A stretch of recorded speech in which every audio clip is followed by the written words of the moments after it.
যে কারণগুলোর জন্য হিরো আলমের ছবি ভালো ব্যবসা করবে তা ভিডিওর ভিতরে জেনে নেব।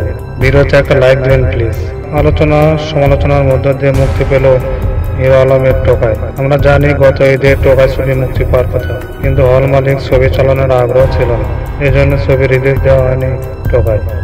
2 জুন এই ছবি রিলিজ হয় এবং 30টি হলে মুক্তি পেয়েছে এই সিনেমা। হল মালিকরা বলেন টোকাই ছবি হলে ভালো কিছু করবে, তার কারণ হচ্ছে হিরো আলমের এখন আলোচনার ভিতর দিয়ে যাচ্ছে।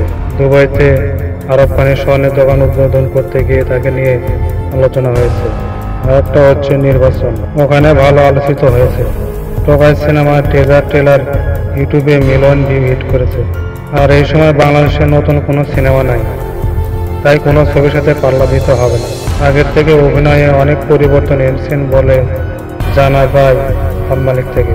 সংবাদকর্মীদের হিরো আলম বলেন, সিনেমা হল হাউসফুল করতে যা করা লাগবে আমি তা করতে রাজি আছি। ভক্তদের ভালো সাড়া পাচ্ছেন বলে জানায় হিরো। শেষটা দেখার অপেক্ষায়।